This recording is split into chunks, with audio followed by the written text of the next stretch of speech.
Mais effectivement, moi qui aime renouveler ma garde-robe, comment résister à des accessoires qui se vendent au poids? Voilà, voilà.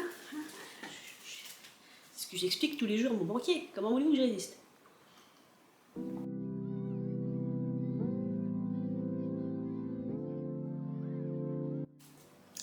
Enfin, mes petits loulous, on va passer à l'autre poche. Je ne sais pas si j'aurai le temps de finir parce que ma batterie est en train de mourir. Donc là, on va passer à la poche qui m'a coûté le plus cher, puisque c'était 8 € le kilo. C'est la poche dite vintage, donc ancien. Donc comme je l'expliquais au début de ma vidéo, ce qui est rageant par contre, c'est qu'ils mettent ça dans des cartons. Vous imaginez des grands cartons, vous savez, ouverts en U, et vous foufouillez. Et ce qui est encore plus rageant, c'est qu'ils mélangent ça avec des vieux draps. Vous voyez, des draps épais, des vieilles choses. Mais il y avait... J'ai pu trouver des vêtements, j'ai pas tout acheté. Mais ça démange, parce que moi qui aime l'ancien, je suis tombée sur 2 robes de mariée, mais anciennes. Une certainement des années 40, en très bon état, mais beaucoup trop petite pour moi, d'une. Et de deux, c'est une robe de mariée, je ne sais pas ce que j'en ferai. Mais le problème, c'est que je suis atteinte de collectionnite aiguë, et que quand on aime les vieux objets et les vieux vêtements, on a envie de les garder, en se donnant l'impression qu'on les protège, en fait, de finir au ballot. Il faut savoir que les vêtements qui ne sont pas vendus sont compostés et finissent en isolation de maison. Donc, il y a des choses où j'ai dû me retenir. Il y avait des robes de baptême pour enfants, il y avait des petites robes années 40 pour enfants. Donc là, je m'adresse à ceux qui sont fans de l'ancien. Si jamais vous êtes collectionneur de ce genre de choses, et que ça vous intéresse, je peux aller les sauver pour vous et vous les ramener et vous les envoyer. C'est une vente au poids, donc autant vous dire que ça ne coûte pas cher. Mais bref, c'est très frustrant de voir toutes ces belles choses et de se dire, je ne peux pas tout prendre. J'aimerais, moi je peux pas. Donc on va attaquer cette poche tout en vrac d'abord. Par contre, il n'y avait pas que de l'ancien, c'est pas forcément bien trié. Il y avait des choses un poil plus récentes, comme ce. Alors ce tricot, je ne sais pas. Pour moi, ce tricot est années 70. Oui. Les tricots plutôt années 40 ou 50, c'était des tricots en général main, rarement machine et double face, je dirais. Là, vous voyez, vous avez un côté, on va dire un côté nid d'abeille et un côté tricot devant. Mais pour moi, cette petite chose est des années 70, peut-être 60. Il est jaune pâle, un peu comme ceci. J'ai mon rond lumineux qui l'éclaire beaucoup trop, mais il est jaune pâle, voilà, il n'y a pas grand chose à dire. Par contre, tout ce qui est vintage, je n'ai pas pu l'essayer, parce qu'il a fallu que je fouille et j'ai fait vite. Je me suis contentée de faire comme ça en fait. Normalement, il est très très large, vous voyez, au niveau du bas, c'est une coupe droite. Il n'y a que le bras. Il n'y a que le bras qui pourrait être tendancieux, mais non, ça va aller. Ah oui, ça c'est une technique aussi que j'avais vue par des youtubeuses quand j'ai pas le temps d'essayer. Et que je sens que tout va aller, mais que j'ai un doute au niveau des bras, j'enfile à l'envers en fait. Voilà, c'est une technique de chacal, mais quand vous avez des gros bras, j'ai vraiment des gros bras. Quand vous avez des gros bras comme moi, c'est très délicat. Et au moins, je sais que le bras va passer. Voilà. Si vous vous demandez ce que je fais. Ensuite, j'ai des techniques bizarres pour aller vite, essayer vite. Ensuite, je vous parlais de jupons, voilà, ils avaient des tas et des tas et des tas de jupons de toutes les formes, c'est magnifique. Donc là, indiqué comme un 42-44, on sent que la femme a changé, voilà. Je vous présente monsieur 42-44. Bon, évidemment, il s'élargit, je vais pouvoir rentrer dedans, mais techniquement, ça c'est un 42-44. Voilà, c'est-à-dire qu'à fond, c'est un 42-44, mais là, non. Voilà, et c'est un jupon, alors très très long, et sans fioriture. Ici, et sur le bas, c'est là qu'il y a les vasements et les fioritures, donc je ne sais pas trop ce que ça va donner. Ça ne doit pas aller sur toutes les jupes, mais je vais essayer quand même. De toute façon, je le trouvais beau. Lui, par contre, il a mal vécu. Il a une belle tache ici, mais bon, les choses comme ça sont pas encore trop fragiles, donc lavable en machine assez facilement, sans trop de difficultés. Ici, il faudra que je le recoue. La petite dentelle qui fait le tour, vous voyez, elle pendouille, elle s'est décousue, mais rien de grave. Voilà, c'est pareil, c'est entouré de dentelles que j'imagine dentelle mécanique. Comme ceci, blanc, rien d'extraordinaire. C'est un jupon. Je crois que j'en ai un autre ici. Alors ça, c'est mes jupons préférés. Ils sont en coton, ils sont épais. L'hiver, c'est le bonheur, mais c'est des petites tailles. Donc je prie, je pense que je vais prier et arrêter de manger. J'ai un petit tour de taille, je grossis de partout mais pas beaucoup de tour de taille, donc j'ai encore de la chance, je peux rentrer dedans je pense, sachant qu'en plus il est très large, il s'évase tout de suite.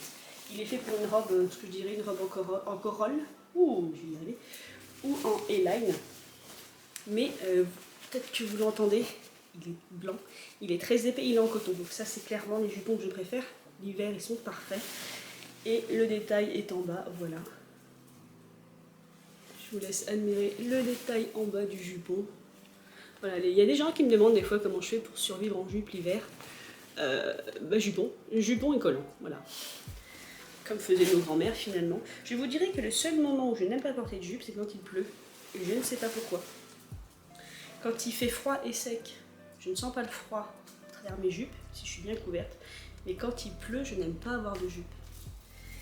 Je ne sais pas pourquoi. Alors, dans la série non-vêtements, parce que je vous disais, ils vendaient plein de choses, il y avait des chemins de table. C'est le mot que je cherchais tout à l'heure. Ou des dessus de table. Il y avait celui-ci. Je ne sais pas si celui-ci est très très vieux, mais je ne sais pas pourquoi. La couleur et le motif me plaisaient beaucoup. Parce que c'est vert, mais de plus près, j'aimais bien le combo couleur. Vous avez bleu et rose. Voilà. Et du coup, j'en ai pris deux. Je ne sais pas encore ce que j'en ferai. J'en ai pris deux comme ceci, je suppose qu'ils sont en coton aussi. Et ils sont très mignons. Ensuite, vous avez ce petit chemisier. Alors, ce chemisier-là, je ne sais pas. Je ne saurais pas vous dire la date. J'ai un chemisier années 50 qui ressemble beaucoup à la structure. D'abord, le tissu il ressemble beaucoup. Et vous voyez, il y a des boutons. Et ces boutons, en fait, se portent à l'arrière. C'était très courant dans les années 40 et 50, peut-être même 60, d'avoir le boutonnage à l'arrière. Je ne sais pas si vous voyez bien, voilà. Et en fait, vous boutonnez, voilà, tout le long. Il a une couleur assez étonnante, c'est pour ça que c'est l'âge qui me perturbe. Il a des motifs gris et noir bleutés. Et il a été fait, alors je pense, je vais le retourner. Ah non, je pensais qu'il a été fait main, mais non. Effectivement, parce que j'ai pas eu le temps de pousser mes... Recoucou, ma batterie était morte, donc j'ai dû attendre qu'elle recharge. Hop, et je suis de retour. Donc nous en étions... Je sais même si... Je suis dans le bon cadre. Nous en étions à ce chemisier. Je vous disais donc... Avant que ma caméra ne coupe, que je pensais définitivement qu'il était des années 60, à cause de son étiquette, que je n'arrive toujours pas à attraper d'ailleurs. La voilà. Donc pervenche. Donc son étiquette pervenche, voilà. Donc je pense que c'est un petit haut des années, donc je dirais fin 60 par contre. Et il est en tergal. Alors oui, il date vraiment... certainement des années 60, il a ceci. Alors il faut que je vérifie, on peut reconnaître l'âge des vêtements avec les codes. Vous avez Z quelque chose, ça me parle mais je sais plus ce que ça veut dire. En tout cas, si c'est la marque Tergal, c'est fin 60, début 70. D'ailleurs, oui j'ai un chemisier, j'en ai déjà un comme ceci de la fin des années 50, mais j'en ai un des années fin 60, début 70 que vous voyez souvent, enfin que vous avez vu dans mes deux premières vidéos, les aventures de Ginette. J'ai un tergal vert à pois noirs. Donc c'est à ça que celui-ci me faisait penser. Alors celui-ci, comme je vous disais, j'ai pas pu les essayer, donc je ne sais pas s'il me va. On verra bien, j'essaierai ça tout à l'heure. Je mets ça là. Ensuite, donc je me suis pris un autre chemin de table. Je sais pas ce que j'ai avec les chemins de table. Mais c'est pareil, je n'ai pas pu résister à ces broderies. Voilà, je le trouvais très très beau. Il n'a rien pourtant d'extraordinaire. Il est très épais, mais voilà comment il est. En liseré bordeaux, le fond est crème et avec tous ces petits motifs. Voilà, c'est un beau chemin de table. Je pense que les chemins de table verts, je les mettrai sur ma coiffeuse qui prend énormément la poussière. Voilà, je verrai quand je serai bien installée parce que mon dressing n'est toujours pas fait vu que j'ai pas le temps et donc j'en ai partout, mais voilà, celui-ci trouvera bien un endroit où se mettre. En tout cas, je l'ai trouvé très très beau, il est très très épais, très très beau. Alors ensuite, chose rare, fait très très rare dans cette friperie, il y avait des chapeaux. Et vous connaissez mon amour des chapeaux. Le voilà, donc il est tellement en mauvais état que je ne sais même pas ce à quoi il est censé ressembler. Vous voyez, là il est taché carrément, je ne sais pas ce que c'est. Je ne sais pas si je vais réussir à le revoir. Ici on voit le fond du chapeau, donc vous savez, espèce de grillage qui fait la structure du chapeau. Donc le tissu a bougé, il a dû se découdre. Il est très ancien. Il a un joli détail ici. Voilà. Il est très ancien, je pense des années 30, peut-être même des années 20, fin 20, début 30. Ce qui le tenait autour, vous avez une espèce de tige là au milieu, elle est cassée à un endroit. Donc je ne sais pas trop comment je vais le ravoir, et à mon avis, donc là, il a encore son élastique, donc c'est-à-dire qu'il devait cet étrange élastique est dans ce sens. Pour moi, quand l'élastique est plus basculé à l'arrière, c'est qu'il se porte comme ça, mais le petit nœud est là. Donc, c'est même pas un petit nœud d'ailleurs, c'est très bizarre, je pense que ça doit être décousu. Je ne sais pas trop, le galon il est comme ça. Est-ce que ça servait à mettre autour de la tête? Pour moi, ça ferait très chapeau de deuil années 30. Vous savez, souvent les femmes portaient le deuil longtemps, et on a des images où des femmes portaient ce genre de chapeau. À creuser, parce que là il a tellement pas de forme, enfin il était écrasé, vous voyez, j'ai essayé de le retourner pendant que je vous parle, mais j'arrive vraiment pas à le ravoir. Donc, est-ce que ce galon à la base faisait le tour du chapeau et s'est défait? Voilà, peut-être ça en fait. Peut-être que le galon faisait le tour. Parce que pour moi, si l'élastique, vous voyez, est aux 3/4 ici, c'est qu'il se portait comme ça. En fait, l'élastique se met à l'arrière de la tête et c'est ainsi qu'il se tenait. Donc, il devait être posé comme ça. Bref, déjà, on va voir si je peux le laver, si j'arrive à le reformer à la chaleur. Bon, là, clairement, la tige qui est dedans, elle est cassée. Je sens qu'elle pointe ici.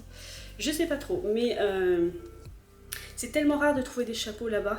Sachant que là-bas, comme je le répète, hein, là aussi, vous avez un bout de tige de cassé, là, ça ressort. C'est vendu au poids, donc je ne pouvais pas le laisser dans cet état. Voilà. Donc, je vais voir si j'arrive à le sauver. C'est pas dit. Sauver des chapeaux, c'est pas mon truc. Mais en tout cas, essayer de le nettoyer et de lui redonner forme, ça, on peut y croire. Ensuite, il y avait ce chemisier marqué comme un 44.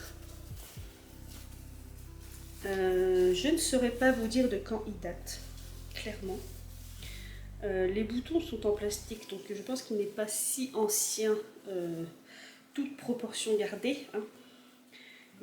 C'est pas un corsage du début du siècle, hein. C'est pas... Je dirais que ce n'est pas...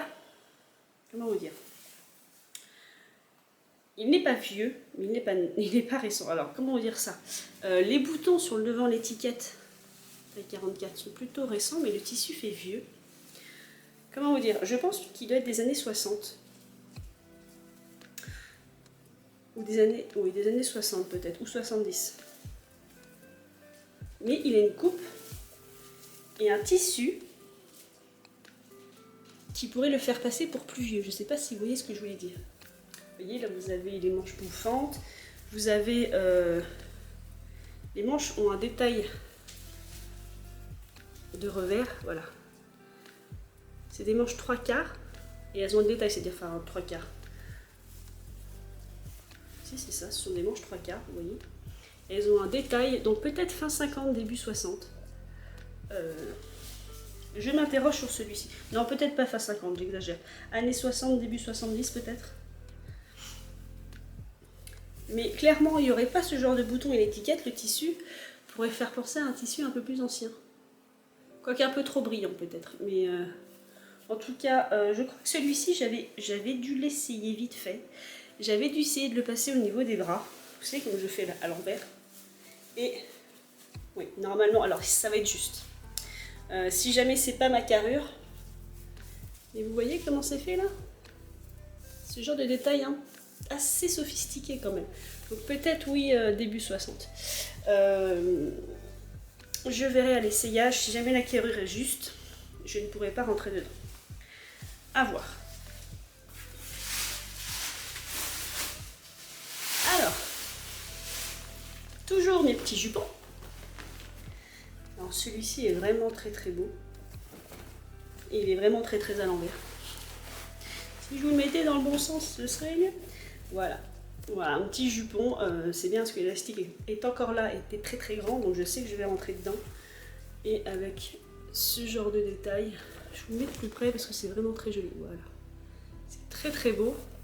Et vous avez la même chose en transparence en bas. Voilà, l'élastique est toujours là. Bon, il est usé, il s'effiloche en haut, mais bon, ça reste un vêtement, ça reste un sous-vêtement, donc ce n'est pas gênant. Et du coup, oui, donc là, il est plutôt mou, mais du coup, cet empiècement lui donne une certaine forme. C'est-à-dire que là, il y a une certaine rigidité, donc ça va donner une certaine forme à la jupe pour qu'elle s'évase sur le bas. Donc c'est très bien. En parlant de rigidité, eh bien celui-ci, alors celui-ci, je ne suis pas sûre de bien être à l'aise dedans au niveau de la taille, il me semble très petit. Je vais vous le remettre dans le bon sens. Mais alors celui-ci, en termes de rigidité, je ne résiste pas parce qu'il tiendrait debout. Voilà. Clairement, vous voyez là, il a directement lui une forme de corolle. Donc, je ne sais pas si vous voyez, mais voilà, c'est extrêmement rigide. Il n'est pas doublé. Certains sont aussi rigides, mais ont une doublure à l'intérieur. Voilà. Il est comme ceci, il est très épais. Et celui-ci, vous voyez, sans forcer, il a sa forme de corolle. Donc il donnera tout de suite à n'importe quelle jupe une forme. C'est-à-dire que par exemple, si je porte une jupe que je vous ai présentée avant, qui est très années 80, et qui sont donc des jupes beaucoup moins structurées, vous mettez ça dessous et tout de suite ça va la structurer et vous pourrez avoir un petit détail années 50 comme ça. Ça aura un léger rendu années 50. Par contre j'ai vu qu'il était taché. Voilà. Bon, rien de grave. Ça passe à la machine. C'est assez résistant. Autant il y a des vêtements que je lave à la main parce qu'ils sont très vieux. Autant ça en nettoyage délicat. Ce sera largement suffisant. Par contre, l'élastique est très serré. Là, j'ai une taille écrit taille 1. Et là, tout le reste va passer parce que c'est extrêmement large vu que c'est en corolle. Là, je vais être très serré. Par contre, là, c'est le max. Le max, c'est ma carrure. Je vais pouvoir le mettre à la taille, mais ça, ce sera pour l'instant assez serré. Mais sous n'importe quelle jupe un peu molle, ce serait magnifique. Il y a souvent de toute façon dans cette friperie des robes années 60-70. En voilà une. J'en ai trouvé plein, il y en a plein que j'ai remis dans les tas de vêtements parce que beaucoup trop petits.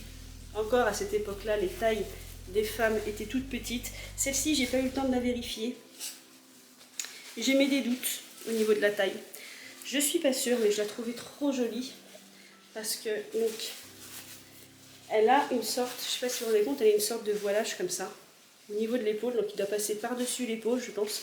Vous voyez, alors attendez, je cherche où se passe le bras.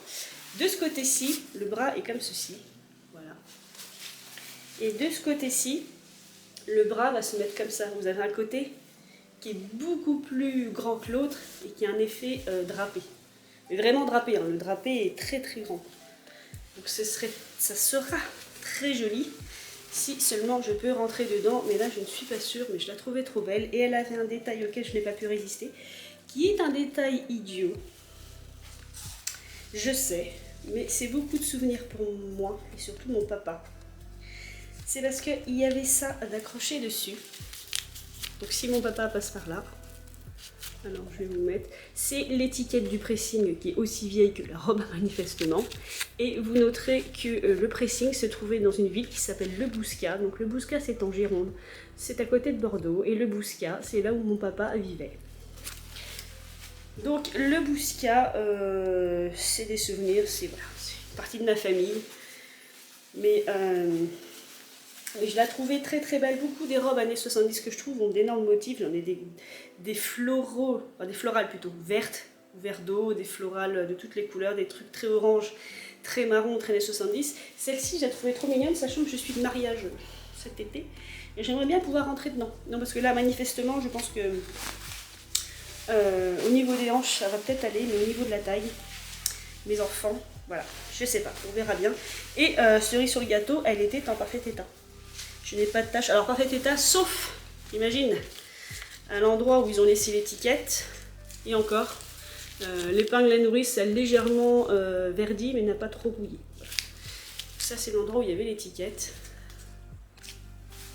Ça devrait aller, je pense. Je vais garder ce que je préfère. Coucou! Je vais garder ce que je préfère pour la fin. Oui, parce que nous arrivons à la fin. Donc, j'ai aussi retrouvé un autre chapeau. Celui-ci qui était déjà en meilleur état. Il est en velours ras. Voilà. Il a juste un petit détail ici. C'est un ruban gros grain. Voilà, rien d'extraordinaire. Il est très joli. Il est rond, on dirait un béret. Il n'a plus son élastique. Donc, j'essaie de voir comment il pourrait se mettre. J'imagine que l'empiècement se met à l'arrière parce que moi je lui donne ce sens. Ça m'a l'air beaucoup plus court ici que là. Vous voyez? Et là j'ai mon serre-tête. Alors est-ce qu'il se posait comme ça? Est-ce que c'est un mini halo? On dirait un mini halo. Attendez. On va enlever le petit serre-tête de petite fille. C'est une sorte de pillbox, donc je ne sais pas trop. Je ne sais pas. Non, j'aurais dit mini halo, mais non. Oh si, peut-être comme ça. Je me regarde en même temps. Bon, peut-être quelque chose dans ce style. Voilà, un petit pillbox, voilà, qui doit se poser comme ça. Ah bah dis donc, c'est très chic. Il n'a rien d'extraordinaire, mais je trouve ça très chic. Voilà. Et celui-ci est en meilleure forme que le précédent. Il n'a rien. Il est comme ceci. Il n'a rien d'extraordinaire. Hein. Il a une forme très banale. Et comme ça, vous en trouverez partout. Mais il n'a rien, même l'intérieur. L'intérieur est étonnamment propre. Vous avez vu ça un peu? La doublure à l'intérieur, pas une tache. Il n'y a pas l'élastique, par contre, l'élastique qui pourrait l'aider à le tenir. Mais il n'y a pas une tache, il n'y a rien. Même pas une trace de maquillage. Très souvent, ces chapeaux-là, portés par des femmes qui faisaient attention à elles, vous pouvez des fois trouver des marques de maquillage ou autre. Là, rien du tout. J'étais très contente d'avoir mis la main dessus. Hop, je remets mon auréole blanche. Voilà. Et j'ai gardé le meilleur pour la fin. Enfin, à mon humble avis. Il faut savoir que donc, je suis allée dans cette friperie il y a une semaine, je crois. Et c'est là que j'ai vu qu'ils avaient créé ce bac dit vintage. Et dedans, il y avait une veste qui paraissait une veste ancienne, peut-être des années 40. Et j'avais hésité à l'acheter, mais comme je commence à être un peu plus raisonnable qu'avant, je m'étais aperçue qu'elle n'avait plus du tout de boutons. Elle avait les œillères pour passer des boutons, mais elle n'avait pas de boutons. Je ne sais pas si elle n'était pas finie ou si on les avait retirés. En tout cas, je me suis dit, tu la répareras jamais, tu remettras jamais de boutons, tu n'auras jamais le temps, donc ne la prends pas. Et j'ai regretté en me disant, ah, bah, c'était quand même une jolie veste, et puis, surtout, elle me paraissait vraiment ancienne et au poids. C'est pas tous les jours qu'on peut trouver une veste de tailleur au poids. Et surtout une veste de tailleur aussi ancienne. Et donc, quand j'y suis retournée hier, j'ai refouillé, j'ai fait « Oh, mais ma veste est toujours là, c'est super !» Et je me suis aperçue que celle-ci avait des boutons. Et en fait, non, il y avait une autre veste ancienne, qui cette fois-ci avait des boutons, que j'ai pu essayer, qui est à ma taille. Je ne pourrais pas vous dire l'âge. Je ne peux pas vous affirmer qu'elle est ancienne. Ancienne dans le sens, est-ce qu'elle est des années 30, des années 40, je ne sais pas. Je ne pourrais même pas vous dire. Alors là-bas, je ne sais même pas si c'était une veste pour homme, mais je pense plutôt qu'elle est pour femme. Car quand je l'ai mise, elle est extrêmement cintrée. Donc là, voilà, elle est noire. Elle n'a quasiment pas de soucis, c'est-à-dire qu'elle n'a pas de trou de mythe, rien du tout. Donc celle-ci, par contre, je vais vous faire importer, parce que de toute façon, je l'avais essayé. Moi, ce qui me perturbe, ce sont pareil, toujours les boutons qui ne me paraissent pas vieux, si vous voulez, les boutons. La coupe non plus, mais c'est l'intérieur qui lui donne son âge, je trouve. L'intérieur est doublé. Toujours cette doublure un peu rose. Là, vous la voyez grise, mais l'intérieur est plutôt rose. Donc l'intérieur, par contre, lui, est abîmé, dans mes souvenirs. Mais c'est que surtout, l'intérieur donne l'impression qu'il y a eu des retouches. Je ne sais pas si vous voyez. Là. Donc, est-ce que c'était une veste homme transformée en veste femme? L'intérieur de la doublure a été cintré, si vous voulez. Alors, il zoome sur mon visage. Je ne sais pas si vous aurez vu. Vous voyez, il y a des endroits où ça a été recousu, je ne sais pas. Mais l'intérieur fait très ancien. D'ailleurs, il est beaucoup plus abîmé. Vous avez des trous. Et à l'intérieur, on voit le tissu, donc il prouve que c'est une vieille veste. Vous savez, cette espèce de tissu qu'on met entre la doublure et le tissu de la veste. Je sais pas comment ça s'appelle, s'il y a des connaisseurs en veste. Normalement, c'est ça qui fait la tenue, espèce de grillage, un peu comme pour les chapeaux d'ailleurs. Ce qui fait la tenue et la rigidité de votre veste. Mais l'intérieur de la doublure est manifestement cousu main. Donc, je vais vous l'essayer au moins celle-ci.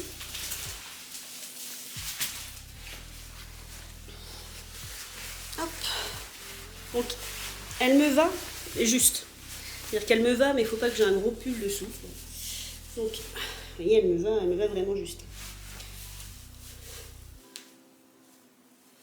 Donc, elle me va comme ceci. Donc, voilà comment elle se tient. Vous voyez là les poches, avec deux petites poches donc de chaque côté. Elle est très cintrée, ce n'est pas que du fait du bouton, c'est que même quand on la met, elle est très structurée, on sent qu'elle a été vraiment cintrée en fait. Pour ça, je ne sais pas si c'est un costume homme qui a été retaillé pour femme, mais en tout cas,